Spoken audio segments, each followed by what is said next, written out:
अस्सलाम वालेकुम, क्या हाल हैं स्टूडेंट्स? खैरियत से होंगे आप? तो थर्ड ग्रुप की केमिस्ट्री के बाद हम स्टार्ट करते हैं केमिस्ट्री ऑफ 4A ग्रुप, और 4A ग्रुप को कहा जाता है कार्बन फैमिली, ठीक है, जिसमें है कार्बन, सिलिकॉन है। तो 4 ग्रुप के यहाँ हम 2 मेंबर्स को डिस्कस करेंगे, एक कार्बन को और दूसरा लेड को। तो हम कार्बन को डिस्कस करते हैं। तो सबसे पहले एक प्रॉपर्टी है जो डिफरेंट कंपाउंड्स में पाई जाती है, जैसे कार्बन हुआ, सल्फर हुआ। तो इस प्रॉपर्टी को कहा जाता है एलोट्रॉपी या एलोट्रॉपिक मॉडिफिकेशन या एलोट्रॉपिक फॉर्म्स। एलोट्रॉपिक फॉर्म क्या है? एक ही एलिमेंट एक से ज्यादा फॉर्म्स में एग्जिस्ट करे, एक से ज्यादा शेप में एग्जिस्ट करे, तो उसको कहा जाएगा allotropy. The existence of an element in more than one form, one shape is said to be allotropy. और जो फॉर्म्स होंगी उन फॉर्म्स को कहा जाएगा एलोट्रॉपिक फॉर्म्स या allotropic modifications. These forms are called as allotropic forms or allotropic modifications, right? अब carbon की एलोट्रॉपिक फॉर्म्स कितनी हैं? 2, एक क्रिस्टलाइन, दूसरी अमॉर्फस। क्रिस्टलाइन में हमारे पास फिर 2 आ जाती हैं, डायमंड और ग्रेफाइट, ठीक है। फ्लोरीन्स भी है लेकिन वो हमारे सिलेबस में मेंशन नहीं है। दूसरी अमॉर्फस में कोक, कोल, कार्बन ब्लैक, ठीक है।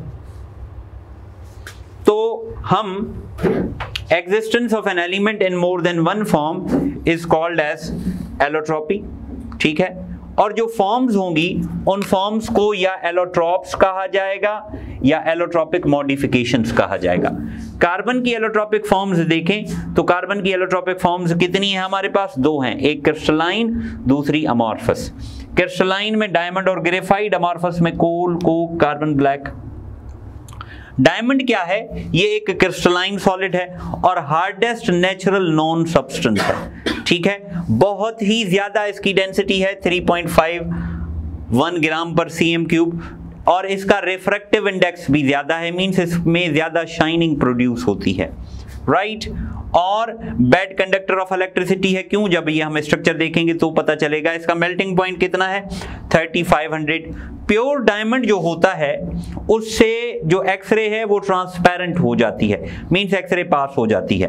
तो अब हम प्योर और इम्प्योर डायमंड में या इमिटेड डायमंड में जो डिस्टिंग्विश करते हैं वो किस बेस पे करते हैं? एक्सरेज को पास करके। याद रखें, प्योर डायमंड से एक्सरेज पास हो जाती हैं। दूसरा पॉइंट ये है कि जो डायमंड की जो वैल्यू है वो डिपेंड करती है उसके साइज के ऊपर और उसके कलर के ऊपर। Value of diamond is decided by its size and its colour. Pure diamonds are colourless. जो प्योर डायमंड्स हैं वो कलरलेस होते हैं, ठीक है। तो अगर हमें किसी का कलर दिखाई देता है ब्लू, ऑरेंज, ग्रीन, तो ये क्या है? ये उसमें इंप्यूरिटीज हमने ऐड की हैं। Pure diamond is colourless, right. और जो ब्लैक डायमंड है, जैसे बोर्ड या कार्बोनेटो हो गया, ये जैम के पर्पस के लिए यूज नहीं होते, ज्वेलरी के पर्पस के लिए यूज नहीं होते, ये हार्ड होते हैं, तो ये ड्रिलिंग के लिए यूज होते हैं, ड्रिलिंग फॉर रॉक्स, राइट। मशहूर डायमंड है, कोहिनूर हो गया, रीजेंट हो गया, विक्टोरिया हो गया। इस पे आप देखेंगे बॉलीवुड, हॉलीवुड की बहुत सारी मूवीज बनी हुई हैं इन डायमंड्स के ऊपर। अब डायमंड की स्ट्रक्चर आते हैं तो डायमंड में क्या होता है? एक कार्बन लिंक होता है 4 डिफरेंट कार्बन्स के साथ, तो एक किस्म का टेट्राहेड्रल यूनिट बन जाएगा। और इसमें अगर हम देखें तो बॉन्ड एंगल कितना होता है? आपको टेट्राहेड्रल का पता है, 109.28 डिग्री या 109.5 डिग्री भी लिखा हुआ है, हम उसको भी देख लेते हैं, ठीक है। और ये जो टेट्राहेड्रल यूनिट्स हैं, ये बहुत सारे यूनिट्स मिलकर एक क्या बना देते हैं? क्यूबिक यूनिट्स है ऑफ डायमंड, ठीक है। और डायमंड में जो carbon to carbon bond length है वो कितनी है? 1.54, और जो बॉन्ड एनर्जी है वो कितनी है? 347 किलो जूल पर मोल। अब देखिए, कार्बन के पास 4 इलेक्ट्रॉन्स थे, तो वो चारों इलेक्ट्रॉन्स बॉन्डिंग में चले गए। अगर वो चारों इलेक्ट्रॉन्स बॉन्डिंग में चले गए तो इसका मतलब क्या है कि कार्बन के पास कोई इलेक्ट्रॉन फ्री नहीं है, और सिग्मा बॉन्ड बना हुआ है, स्ट्रॉन्ग बॉन्ड बना हुआ है, ठीक है। तो कार्बन के पास अगर कोई इलेक्ट्रॉन फ्री नहीं है तो इसका मतलब कार्बन से इलेक्ट्रिसिटी पास नहीं होगी, तो इसलिए हमने कहा कि कार्बन से इलेक्ट्रिसिटी पास नहीं होती, it is a bad conductor. दूसरा क्या है कि जाहिर सी बात है हर जो सेंटर है वो टेट्राहेड्रल का सेंटर होगा, मींस हर कोई 4 डिफरेंट कार्बन्स के साथ कनेक्टेड होगा। तो ऐसे क्या होगा, हमारे पास बहुत सारे कोवेलेंट बॉन्ड्स आ जाएंगे। तो due to presence of large number of covalent bonds, diamond is said to be a hardest non naturally existing substance. Clear हो गई बात या इसमें कोई कंफ्यूजन है? तो डायमंड के बाद हम देखते हैं ग्रेफाइट। ग्रेफाइट क्या है? डार्क ग्रे क्रिस्टलाइन सॉलिड है, डल मेटेलिक लस्टर होती है इसमें, ठीक है, सॉफ्ट है, ग्रीसी टच है और इसी वजह से इसको यूज किया जाता है एज अ लुब्रिकेंट। डेंसिटी इसकी कितनी है? 2.2 ग्राम पर सीएम क्यूब, मींस डायमंड से बहुत ही कम है। डायमंड की कितनी थी? 3.51 और इसका मेल्टिंग पॉइंट है वो कितना है? वो है 3600 degree centigrade, right. Good conductor of electricity है, इलेक्ट्रिसिटी इससे कंडक्ट हो जाती है, ठीक है। इसी वजह से इसको कहां यूज किया जाता है? As an electrode. आपने देखा होगा एस ब्लॉक में, पी ब्लॉक में हमने इसको इलेक्ट्रोड यूज किया था, तो वो ग्रेफाइट था। दूसरा क्या है कि ये जो ग्रेफाइट है इसको अगर आप किसी पेपर पे कहीं लगाओगे तो ये ब्लैक मार्क कर देगा, इस वजह से ये कहां यूज होता है? It is used in the pencils, right. Clear हो गई बात। स्ट्रक्चर जो कार्बन है वो sp2 हाइब्रिडाइज्ड है और sp2 हाइब्रिडाइज्ड में आपको पता होता है बॉन्ड एंगल कितना होता है? 120 डिग्री। एक कार्बन दूसरे कार्बन से कनेक्टेड होता है। Same case hexagonal ring. ये हेक्सागोनल रिंग बहुत सारी लेयर्स की फॉर्म में फिर एक दूसरे से जुड़ जाती हैं और इन लेयर्स के बीच में एक week van der Waals force होती है। और इन लेयर्स के बीच में कितना गैप होता है? इन लेयर्स के बीच में गैप होता है 3.35 एंगस्ट्रॉम। और यहां जो कार्बन टू कार्बन जो डिस्टेंस होता है इधर, वो कितना होता है? 1.42 एंगस्ट्रॉम, ठीक है। समझ में आ रही है बात? तो ये जो लेयर्स के बीच में डिस्टेंस होता है, इस डिस्टेंस की अगर बॉन्ड एनर्जी निकाली जाए तो ये बॉन्ड एनर्जी निकलेगी 3.99 किलो कैलोरीज पर मोल। तो ये जो लेयर्स के बीच में गैप है, तो इन लेयर्स के बीच में जो फोर्स है वो कौन सी है? Week van der Waals force. These hexagonal layers, these hexagonal rings are attached with each other through weak van der Waals force। और इसी वजह से जब ग्रेफाइट को हम टच करते हैं तो ये क्या होता है? ये लेयर्स एक दूसरे के ऊपर रोल करती हैं, स्लाइड करती हैं। इस वजह से ग्रेफाइट को कहा जाता है it is soft and touch, greasy texture, ठीक है। और क्या बात है? और ये बात है कि यहां जो एक इलेक्ट्रॉन है वो फ्री है, उसी फ्री इलेक्ट्रॉन की वजह से इस ग्रेफाइट से क्या होती है? इलेक्ट्रिसिटी कंडक्ट होती है because of this free electrons, ठीक है। तो यहां देखें rings form different layers of graphites, ठीक है। और वो रिंग्स कितना एक दूसरे से सेपरेट होती हैं? 3.35 एंगस्ट्रॉम। लेयर्स के बीच में क्या होता है? Week van der Waals force. और due to gap layers can slide over one another. Layers के बीच में जो बॉन्डिंग होती है उनकी बॉन्ड एनर्जी कितनी है? 3.99 किलो कैलोरीज पर मोल। और in ring carbon to carbon जो बॉन्ड लेंथ है वो कितना है? 1.42। और ये हमने बताया कि एक इलेक्ट्रॉन फ्री है तो it conducts electricity in the plane of the ring। Ring के प्लेन से, प्लेन ऑफ लेयर्स, लेयर के प्लेन से इससे क्या होगा? इलेक्ट्रिसिटी पास हो जाएगी, ठीक है। समझ गए बात को या इसमें कोई कंफ्यूजन है? आप इसको नोट करें। तो इसके बाद हम फिर पढ़ते हैं लेड पिगमेंट्स।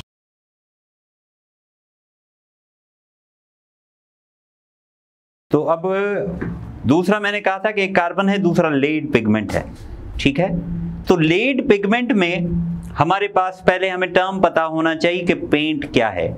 याद रखें, पेंट हम दीवारों को करते हैं, लकड़ी को करते हैं, दूसरी चीज़ों को करते हैं। किसके लिए? हमारे टास्क 2 किस्म के होते हैं, या हम प्रोटेक्शन चाहते हैं या हम डेकोरेशन चाहते हैं, या हम चीज़ को बचाना चाहते हैं, जैसे लोहे वगैरह को हम पेंट करते हैं तो उससे क्या हो? उसको रस्ट ना हो। या हम उसके डेकोरेशन के लिए, उसकी खूबसूरती के लिए। तो liquids, products which held in suspension solid colouring matters known as pigment. ठीक है, जो सस्पेंशन, आपको पता है सस्पेंशन क्या है? सस्पेंशन कहते हैं दो चीजों का मिक्सचर, लेकिन वो कौन सा हो? हेट्रोजीनियस हो।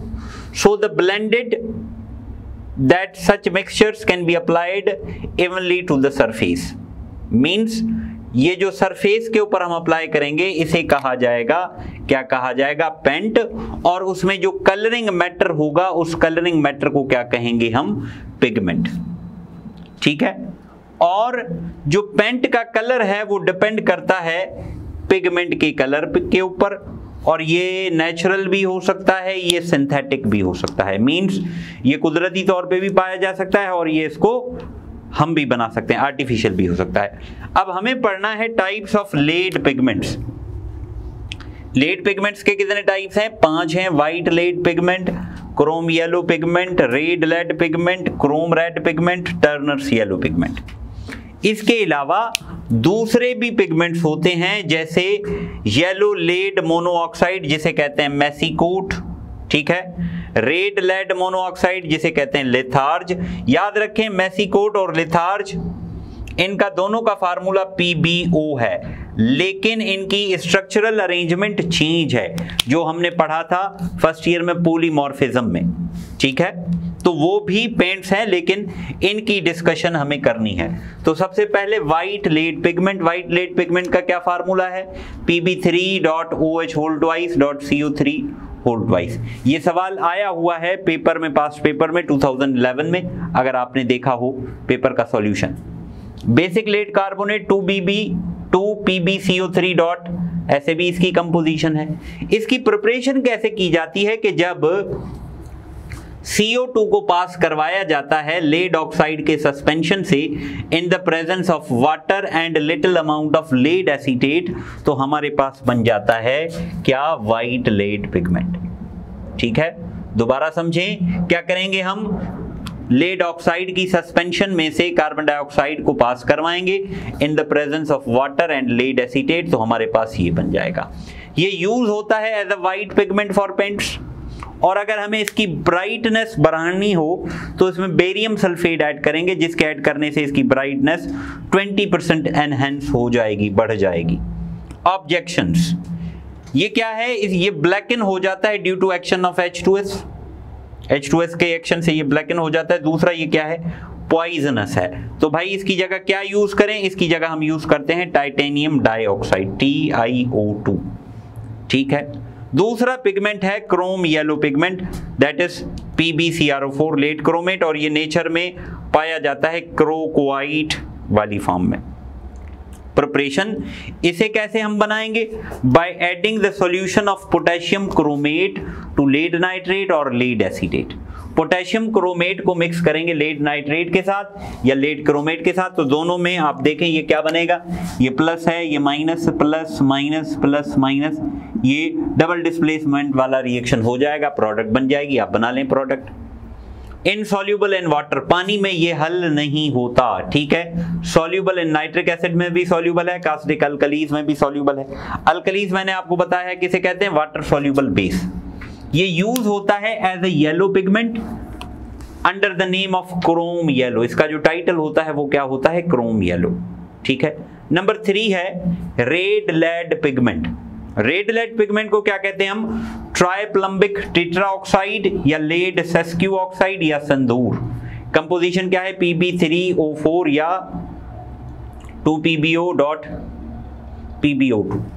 प्रिपरेशन, ये कैसे प्रिपेयर किया जाता है? जब लेड मोनोऑक्साइड को, लिथार्ज को हीट किया जाता है एक्सेस ऑफ एयर, और यहाँ राउंड अबाउट 450 डिग्री सेंटीग्रेड का टेम्परेचर होता है, तो हमारे पास बन जाता है ट्राइप्लम्बिक टेट्राऑक्साइड। ये रेड कलर्ड पिगमेंट है। ठीक है, इसका कलर जो होता है वो वेरी करता है ऑरेंज रेड से ब्रिक रेड की तरफ। यूज कहाँ होता है? ग्लास में, मैच इंडस्ट्री में। ठीक है, इनसॉल्यूबल इन वाटर, पानी में हल नहीं होता, एसिड में ये हल हो जाता है।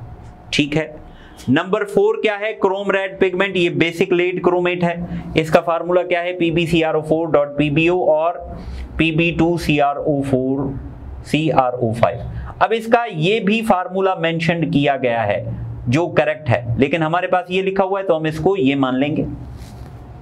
Preparation when yellow lead chromate is boiled with alkali, तो लेड क्रोमेट को अल्कली के साथ बॉयल करेंगे तो हमारे पास ये बन जाएगा। ये फार्मूला हमारे पास लिखा हुआ है हमारे टेक्स्ट में, ये रिएक्शन, तो मैंने ये रिएक्शन बनाया और ये वाला जो रिएक्शन है ये भी प्रेडिक्टेड है, ये भी प्रेडिक्टेड है, ठीक है। तो ये क्या है, ये डार्क रेड पिगमेंट है यूज्ड इन पेंट्स। अब आप कहें कि सर हम कौन सा करें, तो हम ये करेंगे जो हमारे पास लिखा हुआ है सिलेबस में, टेक्स्ट बुक में, ठीक है। Turners yellow pigment, Turner's yellow pigment क्या है, इसकी कंपोजिशन है PbCl2.4PbO, ये भी आपने देखा होगा पास्ट पेपर में आया हुआ है। प्रिपरेशन, ये इसको कैसे प्रिपेयर किया जाता है, by boiling the solution of NaCl with litharge. NaCl के सॉल्यूशन को लिथार्ज के साथ बॉयल किया जाता है, जो प्रोडक्ट बनती है उसको हम हीट करते हैं तो हमारे पास बन जाता है टर्नर्स येलो पिगमेंट। ये भी पेंट्स में यूज होता है, ठीक है। तो इसके थ्रू हमारा जो कार्बन फैमिली वाले टॉपिक्स हैं वो कंप्लीट हो गए। आई होप आपको समझ में आया होगा। फिर भी कोई कंफ्यूजन हो तो आप मेरे से पूछ सकते हैं। Thanks for watching. Allah Hafiz.